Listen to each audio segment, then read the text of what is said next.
Hello friends. आप लोगों को भाई जिनका CBT 2 तैयारी करना चाहते हैं, जिनका नंबर 60 प्लस है, 60 प्लस है, उनको मेरे ओर से हार्दिक शुभकामना है कि आपने अच्छा किया है। आप CBT 2 की तैयारी के लिए आप सक्षम हो सकते हैं, सक्षम हैं। अब देखो, अब हम लोगों को क्या करना है, CBT 2 में मैथ की तैयारी कैसे करें, ये हमारे लिए ज़्यादा इम्पोर्टेंट है।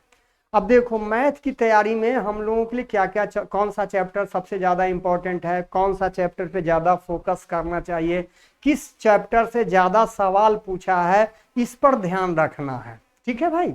अब देखो, अब हम लोगों को सोचना चाहिए कि मैथ की तैयारी के लिए क्या क्या इंपॉर्टेंट पॉइंट्स है भाई। तो देखो, मैथ के लिए हम लोग के लिए सबसे पहला जो इम्पोर्टेंट पॉइंट मेरे अनुसार लगता है, हम समझिए कि 1999 2000 1998 से ही पढ़ा रहा हूं, तो हमको 22-23 वर्ष 24 वर्ष का एक्सपीरियंस्ड है। तो एक्सपीरियंस के अनुसार हम विद्यार्थियों के बीच रहे हैं, और चूंकि लगातार हमारे यहाँ जो विद्यार्थी पढ़ा है, सबका मैक्सिमम का रिजल्ट हमारे यहाँ पढ़ने के कारण हुआ है। तो मैं जानता हूं कि कौन सा उसका प्रॉब्लम है, कौन सा पार्ट में उसको प्रॉब्लम होता है, परीक्षा के दौरान उसको क्या दिक्कत होती, क्या साइकोलॉजिकल उसको प्रेशर बनता है। ये सब बात हम लोग को ध्यान रखना चाहिए। ठीक है। तो जब भी आप मैथ की तैयारी करेंगे CBT 2 के लिए, तो हम लोग को ये फोकस करना है कि जो पिछला बार परीक्षा हुआ था CBT 2 का, उसमें कौन कौन से चैप्टर्स पे ज्यादा फोकस किया गया है। ठीक है। तो हम आपको चैप्टर वाइज एनालिसिस करके बताते हैं कि कौन कौन से चैप्टर पे ज्यादा फोकस किया गया है। देखो भाई, हम जो देखा है, अब देखो सारा चैप्टर्स के बारे में आपको दिया हुआ है। देखिए देखिए, अब देखो मैथमेटिक्स से लगभग आपका जो क्वेश्चन पूछा है 2021 CBT 2 पैटर्न जो होगा 35 होगा, और 35 नंबर का होगा भाई। ठीक है। चलिए, अब देखो भाई, अब देखो हमारा जो चैप्टर वाइज एनालिसिस हमने किया है कि कौन कौन से चैप्टर से ज्यादा सवाल पूछ रहा है। तो देखो भाई, इसमें हमने देख रहा हूं कि प्रॉफिट एंड लॉस। देखिए देखिए देखिए भाई, देखिए अब हम लोग को फोकस कौन से चैप्टर पे करना है। जैसे टाइम एंड वर्क से 2-3 सवाल पूछा है, पाइप एंड सिस्टम से एक सवाल पूछा है, टाइम एंड डिस्टेंस से 2 या 3 सवाल पूछा है, बोट एंड स्टीम से एक सवाल, एक कभी नहीं भी पूछा है, कभी एक सवाल पूछा है। तो हमको ये ध्यान देना है कि भाई देखिए, परसेंटेज से 2 या 3 सवाल पूछ रहा है भाई, प्रॉफिट लॉस से 4 या 5 क्वेश्चन पूछता, 4 या 5 सवाल पूछा है, मिक्सचर या एलिगेशन से एक सवाल, जीरो से कभी नहीं पूछा है, कभी पूछा है। अब देखो भाई, रेशियो एंड प्रोपोर्शन से 2 से 3 सवाल पूछा है भाई। अब इसी तरह से पार्टनरशिप से एक सवाल पूछा है, जीरो से मैंने एक सवाल रहा भी नहीं भी रह सकता है। अब देखो, इसको थोड़ा सा आगे बढ़ाते हैं भाई। अब इसी तरह से देखिएगा कि जो आपका एवरेज है, एक सवाल रहा है, लेकिन एवरेज इंपॉर्टेंट है भाई, एवरेज से सवाल आपके परीक्षा में रहेगा, है ना। अब देखो भाई, SICI पे ज्यादा फोकस किया है, 4 से 5 सवाल पूछा है, नंबर सिस्टम से 7 से 9 क्वेश्चन रहा है। इसी तरह से ज्योमेट्री मेंसुरेशन मिलाकर 2 या 3 सवाल रहा है, यह भी बढ़ सकता है, 3 से 5 भी हो सकता है। अब देखो भाई, अलजेब्रा से 1 या 2 सवाल पूछा है, जीरो से एक है जी। कोऑर्डिनेट ज्योमेट्री से एक सवाल पूछा है, ट्रिग्नोमेट्री से 1 या 2 सवाल हर एक सेट में मिलेगा आपको भाई। स्टैटिस्टिक्स सांख्यिकी से 1 या 2 सवाल रहता है। अब देखो भाई, DIDA से 4 क्वेश्चन रहता है, एक सेट दे देगा, उसी पर 4 सवाल दे देता है। तो DI बहुत आसान सेक्टर है। अब हम लोगों को सोचना है कि हमको मैथ की तैयारी कैसे करना चाहिए। तो देखो भाई, हमारे नजर से 5 चैप्टर है जिस पे आपको ज्यादा फोकस करना चाहिए। ये 5 चैप्टर कौन सा है भाई? देखिए, ये 5 चैप्टर है जिस पे आपको ज्यादा फोकस करना चाहिए। इसमें पहला है जी, 5 या 6 चैप्टर ले लीजिए जिस पे हमको ज्यादा फोकस करना है। एक है आपका नंबर सिस्टम है, नंबर सिस्टम है जी। नंबर सिस्टम पे ज्यादा फोकस करना है, नंबर सिस्टम आपके लिए महत्वपूर्ण चैप्टर है जी। तो महत्वपूर्ण चैप्टर है नंबर सिस्टम, से नंबर सिस्टम पे ज्यादा फोकस करिएगा। अब देखो, नंबर सिस्टम के बाद दूसरा है जी, टाइम एंड वर्क पे भी ध्यान देना है। Time and work, time and work है जी, टाइम एंड डिस्टेंस है, टाइम एंड डिस्टेंस है। इसके बाद है जी प्रॉफिट एंड लॉस है, प्रॉफिट एंड लॉस है, परसेंटेज है, और CISI है, CI एंड SI। इस चैप्टर पे ज्यादा फोकस करना है, अधिक फोकस करना है भाई, इस पे अधिक फोकस आपको करना चाहिए, ठीक है। अब देखो ये जो आपका चैप्टर्स है इस पे ज्यादा से ज्यादा आपको ध्यान देना है, ज्यादा से ज्यादा सवाल बनाना है, क्योंकि आपको इसी चैप्टर में जो सवाल पूछता है इसी में आपको उलझाएगा भाई, तो इससे बचना है।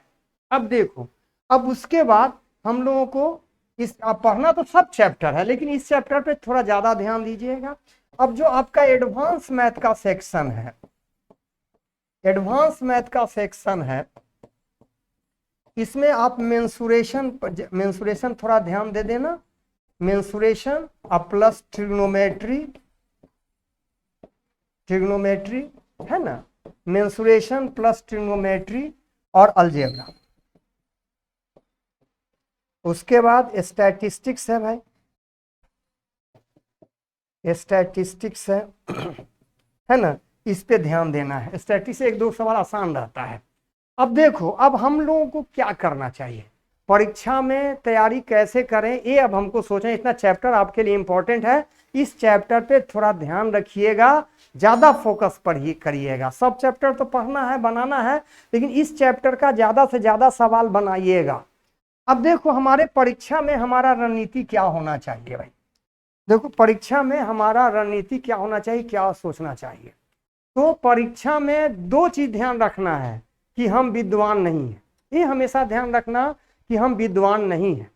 अगर आप विद्वता अपना शो करने लगे, जैसे हम मैथ के ज्यादा जानकार आदमी हैं, हमको लग रहा है मैथ एकदम कमांड है, मैथ ज्यादा होगा, लेकिन संजोग से उसी में मैथ एक वैसा दे दिया जो आपको सोचने के लिए बाध्य कर देगा। अब आप सोचने में 2 मिनट समय बर्बाद कर दिए, तो 2 मिनट बर्बाद जो आपका गया वो सवाल तो नहीं बना या उसमें डाउट रहा। उसके बाद आपको जो अन्य जो 4 क्वेश्चन अटेम्प्ट लेते वह भी आपका चला जाएगा।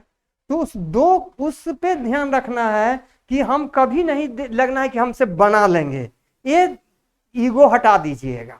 जब भी परीक्षा में जाएं तो ये दिमाग से ईगो दिमाग से हटा देना है कि मैथ हम 25 में 25 बनाएंगे, रीजनिंग 25 में 25 बनाएंगे, चाहे जो हो जाए, ये शब्द नहीं आना चाहिए। हमको क्या करना है कि मैथ के जो सरलतम क्वेश्चंस हैं या जो प्रश्न है या रीजनिंग के किसी के भी, उसको बनाना है जिसमें हम 100% परफेक्ट हैं कि ये आंसर होना है, उसको टच करना है। उसके बाद फिर थोड़ा डाउट वाला लेना है, लेकिन कभी भी उलझना नहीं है, उलझने से बचना है। लेकिन हम देखते हैं कि उलझ जाने से क्या होता है कि जो स्कोर आपका 60-65 होता है, 70 होता है, उलझ जाइएगा तो 4 क्वेश्चन जो आगे बढ़ सकते थे, आपको लगेगा परीक्षा के बाद ये तो जानते थे, छूट गया, समय नहीं था। तो क्यों छूट गया भाई, आप उलझ गए। तो उलझने से बचना है, पहला चीज याद रखिएगा, उलझने से बचना, चाहे किसी भी सब्जेक्ट का रहे। अब देखो भाई, हम एक चीज आपको कहना चाहते हैं, मेरा अपना जो एक्सपीरियंस्ड है कि हम चूंकि आपके बीच 25 साल से विद्यार्थियों के बीच रहा हूं, हमने बहुत सारे विद्यार्थियों को पास आउट करते हुए देखा है, हमारे यहाँ से हमारे यहाँ पढ़ा है, पास किया है, उसका एक्सपीरियंस्ड है हमको। तो हमको लगता है कि भाई तैयारी करने के लिए हम लोगों को कंसेप्ट पे फोकस करना चाहिए और कैलकुलेशन पे ध्यान रखना चाहिए। कंसेप्ट प्लस कैलकुलेशन 2 ही चीज हमारे लिए इंपॉर्टेंट है जी। कंसेप्ट आपका अच्छा रहे और कैलकुलेशन अच्छा रहे, कैलकुलेशन अच्छा रहे। अब चूंकि आप CBT 2 का परीक्षा दे रहे हैं भाई, तो आपका तो कंसेप्ट अच्छा है ही, आपको सब कुछ है, बस करना क्या है कि प्रयोग कर देना है ना। तुमको क्या बनना है, अर्जुन बनना है, कर्ण नहीं बनना है, बस ये ध्यान रखना। तुमको क्या बनना है, अर्जुन, कर्ण नहीं। कर्ण बहुत महारथी था, लेकिन वह एंड वक्त पे फेलियर हो जाता था। अर्जुन क्या था कि उससे कम महारथी था, लेकिन वह समय पर उसका उपयोग कर लेता था। तो भाई आपको क्या करना है, महारथी नहीं बनना है, अर्जुन बनना है। कर्ण नहीं बन के अर्जुन बनिए और साधिए, समय को साधिए, समय पे साधिएगा। क्योंकि आपके पास सब कुछ है, उपलब्ध है, क्योंकि आप CBT 1 क्वालिफाई किए हैं। तो आपको तैयारी करने के लिए भैया क्या चाहिए? जानकारी है, बस टारगेट पे हिट करना है। तो टारगेट पे हिट क्या करना है भाई? कॉन्सेप्ट को, लॉजिक को। कभी भी अपना ये नहीं शो करना कि हम विद्वान है, बना ही देंगे, अरे मैथ हमसे छूट जाएगा, ऐसा सोच के करेंगे तो फिर आपको दिक्कत होने वाला है भाई। अब चूंकि रियल फाइट अभी ये होने वाला है, अभी जो आपका जो 7 लाख विद्यार्थी का चयन करेगा, 14% मैंने 50 लाख हुआ है या 55 लाख, उसका 7-7.5 लाख का चयन होना है। तो 7.5 लाख में ही समझिए कि अब सही फाइट वाले विद्यार्थी से आपको मिलना है। तो आप जितना क्वेश्चन सही बनाएंगे उतना आपके लिए अच्छा रहेगा, है ना। अब देखो, कब अब यहाँ पे देखो क्या चीज है, बहुत सारे ऐसे आदमी आपको मिलेंगे जो अभी तक एक भी परीक्षा नहीं दिया है ना। बहुत सारे ऐसे टीचर हैं, एक भी परीक्षा नहीं दिया है, कुछ नहीं किया है, लेकिन वो कहेगा ऐसे करो ऐसे करो ऐसे करो। अरे भाई तुमने तो कुछ जाना ही नहीं ना, विद्यार्थी के बीच रहा है ना, विद्यार्थी के साथ रहा है, विद्यार्थी का क्या प्रॉब्लम, तो जानकार आदमी है नहीं, लेकिन प्रवचन खूब देता है।